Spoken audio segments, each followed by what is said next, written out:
എല്ലാ വിഭാഗം ജനങ്ങളിലേക്കും ഇറങ്ങിച്ചെല്ലുന്നതും എല്ലാ വിഭാഗം ജനങ്ങൾക്കും പ്രാപ്യമാകുന്നതുമായ ഭരണമാണ് നല്ല ഭരണം.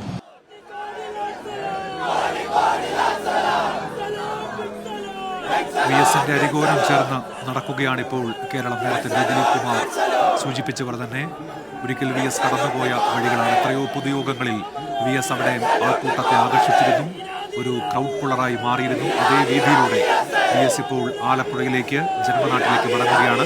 ഷഫീദ് റാവുത്തർ കൂടി ചേരുന്നുണ്ട്. ഷഫീദ്, തിങ്ങിയാർക്കുന്ന ജനക്കൂട്ടം ദൃശ്യങ്ങളിലുണ്ട്.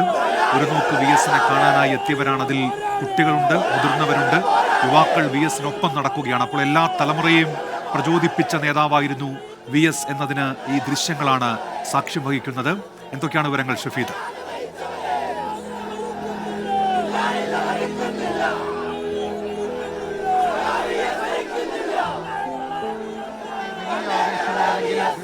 സഖാവിന് അവസാനമായി ആവേശത്തോടുകൂടി മുദ്രാവാക്യം മുഴക്കുന്ന അണികളെ നമ്മൾ കണ്ടു, പാർട്ടി പ്രവർത്തകരെ കണ്ടു, വി എസിനെ നെഞ്ചോട് ചേർത്ത് പിടിച്ച മനുഷ്യരെ കണ്ടു. പോങ്ങുമൂട്ടിലും സമാനമാണ് അവസ്ഥ. പോങ്ങുമൂട്ടിലും വി എസിനെ ഒരു നോക്ക് കാണാൻ സ്ത്രീകൾ, കുട്ടികൾ, പുരുഷന്മാർ, പ്രായമുള്ളവരടക്കം ഇതാ ഇവിടേക്ക് വരുന്നു. അങ്ങനെ ഒരു ജനസാഗരം തന്നെ ഈ വഴിയരികിൽ കാത്തു നിൽക്കുന്നത് നമുക്ക് കാണാൻ സാധിക്കും. അത്യന്തം ഈ വൈകാരികമായിട്ടുള്ള പല രംഗങ്ങൾക്കും ഈ വിലാപയാത്ര സാക്ഷ്യം വഹിക്കുന്നുണ്ട് എന്നുള്ളതാണ് ഏറ്റവും ഗൗരവമുള്ള കാര്യം. ഏതാണ്ട് നേരത്തെ ദിലീപ് കുമാർ സൂചിപ്പിച്ചതുപോലെ തന്നെ 6 കിലോമീറ്റർ പോലും ഈ വിലാപയാത്ര പൂർണ്ണാർത്ഥത്തിൽ പിന്നിടാൻ കഴിഞ്ഞിട്ടില്ല എന്നുള്ളത് തന്നെയാണ് ഇതിന്റെ സമയക്രമം തെറ്റും എന്നുള്ളത് നമുക്ക് അടയാളപ്പെടുത്താനുള്ള ഏറ്റവും പ്രധാനപ്പെട്ട കാര്യം. അതിന്റെ കാരണവും വി എസ് അച്യുതാനന്ദൻ എന്ന് പറയപ്പെടുന്ന മനുഷ്യൻ തന്നെയാണ്. കാരണം വി എസ് എന്ന മനുഷ്യൻ, ആ വി എസ് എന്ന മനുഷ്യനെ ഈ കാണുന്ന ജനാരവം വി എസ് എന്ന മനുഷ്യനെ മാത്രം അടയാളപ്പെടുത്തുന്ന, വി എസ് എന്ന മനുഷ്യന് മാത്രം ഒരുപക്ഷെ കേരള രാഷ്ട്രീയത്തിൽ കിട്ടുന്ന ഒരു യാത്രയെ ഭാഗം ഇനി ഏതെങ്കിലും ഒരു നേതാവിന് ഇങ്ങനെ ഒരു യാത്രയെ കിട്ടുമോ എന്നുള്ളത് പോലും നമുക്കറിയില്ല. അതാ ഇങ്ങോട്ടേക്ക് മാറിയാൽ നമുക്കിതാ ഈ ഭാഗത്തേക്ക് വന്നാൽ ഇവിടെയും കാണാൻ സാധിക്കും ഈ വലിയ ഒരു ആരവം. അത് ആളുകളുടെ ഒരു വലിയ ആരവം. കാരണം അവരുടെ പ്രിയപ്പെട്ട നേതാവാണ്, പ്രിയപ്പെട്ട നേതാവിന്റെ അവരുടെ അവസാന യാത്രയാണ്. ആ യാത്രയിൽ ആ ആവേശകരമായിട്ടുള്ളൊരു യാത്രയപ്പ് നൽകുക. കാരണം മുഖ്യമന്ത്രിയും പ്രതിപക്ഷ നേതാവും ഒക്കെയായി വി എസ് അച്യുതാനന്ദൻ ഇതുവഴി പോയിട്ടുണ്ട്. പക്ഷേ ചേതനയേറ്റ അദ്ദേഹത്തിന്റെ അവസാന യാത്രയ്ക്ക് പോകുമ്പോൾ ഒരു തരത്തിലും ഏതെങ്കിലും വിധത്തിൽ അതിന് അവരുടെ സ്നേഹം ഒളിപ്പിച്ചു വെക്കാൻ കഴിയില്ല. അത് തന്നെയാണ് നമ്മൾ ഉള്ളൂരിലും കണ്ട വലിയ ആ ജനാവലി, ഉള്ളൂരിലും വലിയ ജനത്തിരക്കടക്കം നമുക്ക് കാണാൻ സാധിച്ചു. ഇപ്പോൾ ഈ പോങ്ങുമൂട്ടിലും സമാനമായി ഈ രീതിയിൽ ആളുകൾ അത് ഇവിടെയുണ്ട്. ആളുകളുടെ അടക്കം തിരക്ക് നമുക്ക് ഇവിടെ കാണാൻ സാധിക്കും. നമുക്കറിയാം വി എസിനെ സംബന്ധിച്ച് കഴിഞ്ഞ കുറച്ച് വർഷങ്ങൾ, അതായത് അദ്ദേഹത്തിന്റെ രാഷ്ട്രീയ പ്രവർത്തനത്തിന്റെ പ്രധാനപ്പെട്ട ഘട്ടങ്ങളിലൊക്കെ അദ്ദേഹം ഈ തിരുവനന്തപുരം കേന്ദ്രീകരിച്ചാണ് പ്രവർത്തിച്ചത്. അവിടെയടക്കം പ്രതിപക്ഷ നേതാവായും മുഖ്യമന്ത്രിയുമായും ഒക്കെ അദ്ദേഹം പ്രവർത്തിക്കുമ്പോൾ അദ്ദേഹത്തിന് ഒരൊറ്റ കാര്യം മാത്രമാണുള്ളത്: ജനങ്ങൾക്ക് വേണ്ടി പ്രവർത്തിക്കുക, അതല്ലെങ്കിൽ ചൂഷണങ്ങൾക്കെതിരെ പ്രവർത്തിക്കുക എന്നുള്ളത് മാത്രമാണ് വി എസ് മുന്നോട്ട് വെച്ചൊരു രാഷ്ട്രീയം. ആ രാഷ്ട്രീയ സ്വഭാവത്തിന്റെ അതിന്റെ ഒരു മേന്മ കൊണ്ട് തന്നെയാണ് വി എസിനെ ഇത്രയധികം സ്നേഹിക്കുന്ന ആളുകൾ, ഇത്രയധികം വി എസിനെ ചേർത്ത് പിടിക്കുന്ന ആളുകൾ. നമുക്ക് ഇങ്ങോട്ടേക്ക് വന്നാൽ കൂടുതൽ ആളുകളെ കാണാൻ സാധിക്കും. ആ രീതിയിൽ ആവേശകരമാണ്. പോലീസിന് ഈ അണികളെ, ഈ വി എസിനെ സ്നേഹിക്കുന്നവരെ അവരെ ഈ റോഡിൽ നിന്ന് മാറ്റി നിർത്താൻ നന്നേ പണിപ്പെടേണ്ടി വരുന്നു എന്നുള്ളതും ശ്രദ്ധേയമായിട്ടുള്ള കാര്യം. ഏതായാലും തൊട്ടടുത്ത പോയിന്റുകളിലേക്ക് എത്തുമ്പോൾ കാര്യങ്ങൾ കൂടുതൽ വൈകുമെന്നുള്ള കാര്യവും ഉറപ്പാണ്. കാരണം ഈ വി എസിനെ സംബന്ധിച്ചിടത്തോളം ഈ പാർട്ടി പ്രവർത്തകർക്കടക്കം നിയന്ത്രിക്കാൻ കഴിയാത്തൊരു ക്രൗഡ് അത് ഈ വഴിയിലുടനീളമുണ്ട്. അത് കേവലം ഉള്ളൂർ മാത്രമല്ല, നമ്മൾ കേശവദാസപുരത്തും പോങ്ങമൂടും ഒക്കെ കണ്ട ആ ക്രൗഡ് ഇനിയും കൂടാൻ തന്നെയാണ് സാധ്യത. വലിയ ആവേശത്തിൽ മുദ്രാവാക്യം മുഴക്കുന്നു, വലിയ ആവേശത്തോടുകൂടി മുദ്രാവാക്യം മുഴക്കുന്നു. കാരണം അവരുടെ പ്രിയപ്പെട്ട നേതാവാണ്, അവരുടെ പ്രിയപ്പെട്ട നേതാവാണ്. ഏതായാലും ഇങ്ങോട്ടേക്ക് വി എസിന്റെ ഈ വാഹനം, വി എസിന്റെ ഭൗതിക ശരീരവും ആയിട്ടുള്ള വാഹനം അത് ഇങ്ങോട്ടേക്ക് കടന്നു വരികയാണ്. കൈകൂപ്പി നിന്ന് കരയുന്ന ആളുകളെ കാണാൻ സാധിക്കും. ഈ കൈകൂപ്പി നിന്ന് കരയുന്ന ആളുകളെ കാണാൻ സാധിക്കും. അവസാനമായി വി എസിന് വേണ്ടി മുഷ്ടി ചുരുട്ടി മുദ്രാവാക്യം വിളിക്കുന്നവരെ കാണാൻ സാധിക്കും. ചേച്ചി, ഇത് വി എസിന് എവിടാ വീട്? വി എസിനെ കാണാൻ വന്നതാണ്. ഇഷ്ടമായിരുന്നു. ആ രീതിയിൽ ഈ അമ്മമാർ, അതേപോലെ തന്നെ നമ്മളുടെ സഹോദരിമാർ, ഈ വയസ്സായ ആളുകൾ, കൊച്ചുകുട്ടികൾ, അങ്ങനെ പ്രായഭേദമന്യേ വി എസിനെ കാണാൻ ആളുകൾ ഈ വഴിയരികിൽ കാത്തു നിൽക്കുന്ന വളരെ വികാരനിർഭരമായിട്ടുള്ള കാഴ്ചകൾ നമുക്കിവിടെ കാണാൻ സാധിക്കും. പോങ്ങമൂട്ടിലും വി എസിന്റെ ഭൗതിക ശരീരം വഹിച്ചുകൊണ്ടുള്ള വാഹനം അത് ഈ ഭാഗത്തേക്ക് എത്തുമ്പോൾ അവിടെയും ആവേശം അത് അണപൊട്ടുകയാണ്. അവരുടെ പ്രിയപ്പെട്ട നേതാവിന് അവസാനമായി യാത്രാമൊഴി ഏകുകയാണ്.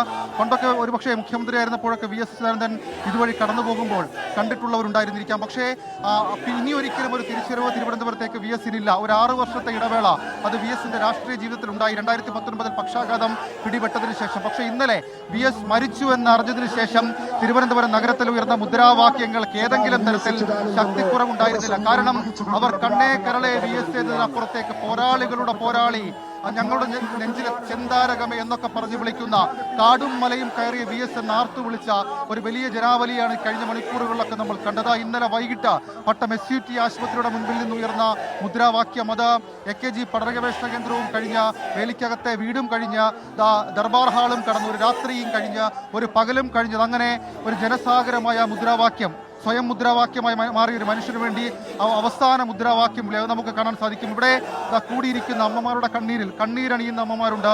വൈകാരികമായി കൈകൂപ്പി വി എസിന് പുഷ്പാർച്ചന നടത്തുന്ന, വി എസിന് ഭൗതിക ശരീരത്തിൽ പുഷ്പാർച്ചന നടത്തുന്ന ആളുകളുണ്ട്. അപ്പോൾ അത്രത്തോളം വൈകാരികമാണ്. കാരണം സ്ത്രീകളെ സംബന്ധിച്ചിടത്തോളം സൂര്യനെല്ലി കേസ് ഉൾപ്പെടെ നമുക്കറിയാം വി എസ് എടുത്ത നിലപാട്. പൊമ്പിളെ ഒരുമ സമരത്തിന് രാത്രി ഒരു കസേരയിട്ടിരുന്ന സമരത്തിന്റെ തലവര മാറ്റിയ മനുഷ്യനാണ് വി എസ്. അപ്പോൾ സ്വാഭാവികമാണ് ഈ മനുഷ്യർക്ക് അത് ചൂഷണം അനുഭവിക്കപ്പെടുന്നവർക്ക്, അരികുവൽക്കരിക്കപ്പെടുന്നവർക്ക്, പാർശ്വവൽക്കരിക്കപ്പെടുന്നവർക്ക് വി എസ് ഒരു സമരമാണ്, വി എസ് ഒരു സമര ജീവിതമാണ്.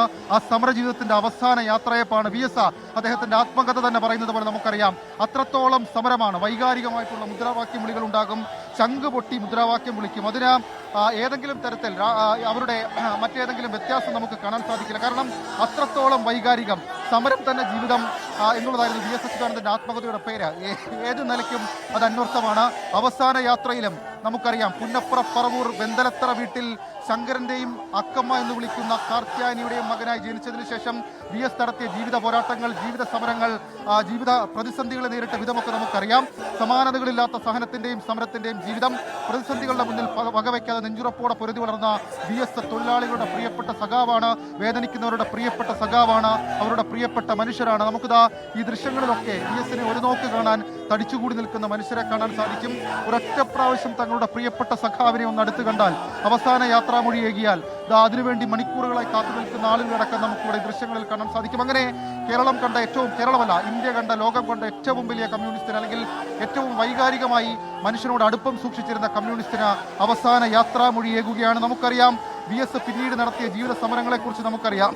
അത് അദ്ദേഹത്തിന്റെ ഈ കയർ തൊഴിലാളി മേഖലകളിൽ അദ്ദേഹം എങ്ങനെ തൊഴിലാളികളുടെ നേതാവ് എന്ന് ചോദിച്ചാൽ, കയർ തൊഴിലാളി മേഖലയിൽ 16-ാം വയസ്സിൽ ആസ്പിൻവാൾ കയർ ഫാക്ടറിയിൽ അത് അദ്ദേഹത്തിന് ജോലി കിട്ടി. അതിനുശേഷം കയർ തടുക്കു തുന്നൽ, അതിനുശേഷം കയർ ഫാക്ടറികളിൽ അന്ന് അടിമപ്പണിയായിരുന്നു. തിരുവിതാംകൂർ കയർ ഫാക്ടറി വർക്കേഴ്സ് യൂണിയന്റെ സജീവ പ്രവർത്തകനായി വി എസ് തൊഴിലാളികളെ സംഘടിപ്പിച്ചത് മുതൽ തുടങ്ങുന്നു വി എസിന്റെ സമരജീവിതം. തൊഴിലാളികളുള്ള വി എസിന്റെ അറ്റാച്ച്മെന്റ്, തൊഴിലാളികൾക്ക് വേണ്ടി വി എസ് നടത്തിയ നീക്കങ്ങൾ നമുക്കറിയാം. ഒന്ന് ആർ സുഗതൻ, TV തോമസ് തുടങ്ങിയ നേതാക്കളുടെ പ്രസംഗം കേട്ട് കാര്യങ്ങൾ മനസ്സിലാക്കി തൊഴിലാളികൾക്ക് വിശദീകരിച്ചു കൊടുക്കുന്നത് വി എസ് അച്യുതാനന്ദനായിരുന്നു. അങ്ങനെയാണ് കമ്മ്യൂണിസ്റ്റ് പാർട്ടിയിലേക്ക് വി എസ് വരുന്നത് തന്നെ. പി കൃഷ്ണപിള്ള കണ്ടെത്തിയ, കേരളത്തിന് സമ്മാനിച്ച അതുല്യ രാഷ്ട്രീയ പ്രതിഭ എന്ന് മാത്രമേ നമുക്ക് വി എസിനെ വിശേഷിപ്പിക്കാൻ കഴിയുകയുള്ളൂ. ജനകീയമായി എങ്ങനെ ആളുകളെ ചേർത്ത് പിടിക്കണം എന്നുള്ളത് വി എസ് പലകുറി നമ്മളെ കാണിച്ചു തന്നു. അത് നമ്മൾ മുൻപ് പറഞ്ഞതുപോലെ തന്നെ മതികെട്ടാൻ മുതൽ ഇങ്ങോട്ടേക്ക് അദ്ദേഹം നടത്തിയ മൂന്നാർ, അതിനുശേഷം പൊമ്പിളെ ഒരുമ സമരം, അങ്ങനെ പല സമരങ്ങളിൽ, പല സഹനങ്ങളിൽ അത് ഏതെങ്കിലും തരത്തിൽ അധികാരത്തിന്റെ ഇതുകൊണ്ട് മാത്രമല്ല, പ്രതിപക്ഷത്തിരിക്കുമ്പോഴും മുഖ്യമന്ത്രി ആയിരിക്കുമ്പോഴും സ്വയം പ്രതിപക്ഷം ആകാനുള്ള ഒരു കഴിവ് അത് വി എസ് അച്യുതാനന്ദൻ ഉണ്ടായിരുന്നു. ആ കഴിവ് തന്നെയാണ് അദ്ദേഹത്തെ ജനങ്ങളുടെ പ്രിയപ്പെട്ട നേതാവാക്കിയത്, ജനകീയ നേതാവാക്കിയത്. ആ ജനകീയ നേതാവിന്, അവരുടെ പ്രിയപ്പെട്ട ജനകീയ നായകന് കേരളം വിട നൽകുകയാണ്, തിരുവനന്തപുരം വിട നൽകുകയാണ്. ഇപ്പോഴും തിരുവനന്തപുരം നഗരം പിന്നിട്ടിട്ട് ഇങ്ങോട്ടേക്ക് നമുക്ക് മാറാൻ കഴിഞ്ഞിട്ടില്ല, ഇങ്ങോട്ടേക്ക് പോകാൻ കഴിഞ്ഞിട്ടില്ല. കൊച്ചു കുട്ടികൾ പോലും വി എസിന് വൈകാരികമായി പുഷ്പാർച്ചന നടത്തുന്ന രംഗങ്ങൾ നമുക്കിവിടെ കാണാൻ സാധിക്കും.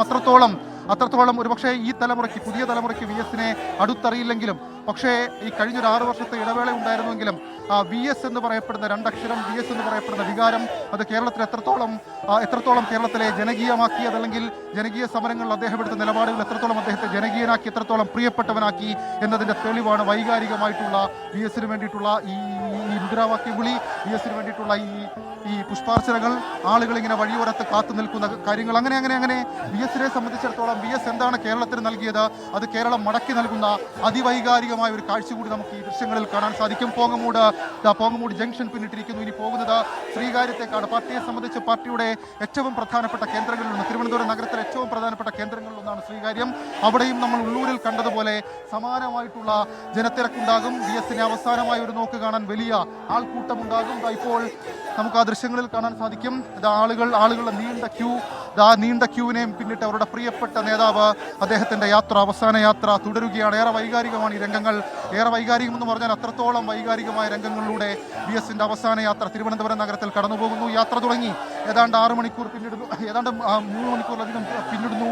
എന്നിട്ടും ഒരു 6 കിലോമീറ്ററിനപ്പുറത്തേക്ക് പോകാൻ കഴിയില്ല. ഇനി ഏതെങ്കിലും കേരളത്തിലൊരു നേതാവിന്, അത് ഏതെങ്കിലും പാർട്ടിയുടെ ഒരു നേതാവിന് ഈ രീതിയിലൊരു യാത്രയപ്പ് കിട്ടുമോ എന്നുള്ളത് സംശയമാണ്. അത്രത്തോളം വൈകാരികമായിട്ടുള്ള നിമിഷങ്ങൾ. എല്ലാവരെയും, അതായത് വഴിയരികിൽ കാത്തു നിൽക്കുന്ന മുഴുവൻ ആളുകളെയും ഒരു നോക്ക് VS-നെ കാണിക്കണമെന്നുള്ളത് പാർട്ടിയുടെ നേരത്തെ പാർട്ടി പ്രഖ്യാപിച്ച കാര്യമായിരുന്നു. ഉയർന്നു കേൾക്കുന്ന മുദ്രാവാക്യങ്ങൾ, അതിവൈകാരികമായിട്ടുള്ള മുദ്രാവാക്യങ്ങൾ. പ്രിയപ്പെട്ട നേതാവിന്, പ്രിയപ്പെട്ട VS-ന്, പുന്നപ്രയുടെ സമരനായകന്, കേരളം കണ്ട ഏറ്റവും വലിയ സമര ജീവിതത്തിന് കേരളം അന്ത്യയാത്രാമൊഴി നൽകുകയാണ്. സ്വാഭാവികമായും അത് വൈകാരികമാകും. VS-ന്റെ ഭൗതിക ശരീരവുമായി പോകുന്ന വാഹനത്തെ അനുഗമിക്കുന്ന, മുദ്രാവാക്യം വിളിച്ച് അനുഗമിക്കുന്ന ആളുകളെ നമുക്ക് ഈ ദൃശ്യങ്ങളിൽ കാണാൻ സാധിക്കും.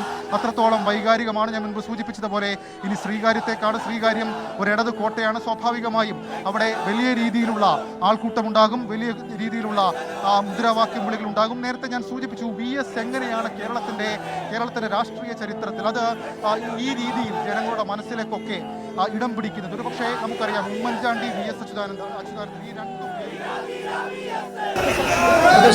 വഹിച്ചുകൊണ്ടുള്ള വിലാപയാത്ര ആലയം രക്തസാക്ഷി മണ്ഡപത്തിലൂടെ ഈ തലസ്ഥാന നഗരിയിലൂടെ ചെയ്ത പാളയത്താണ്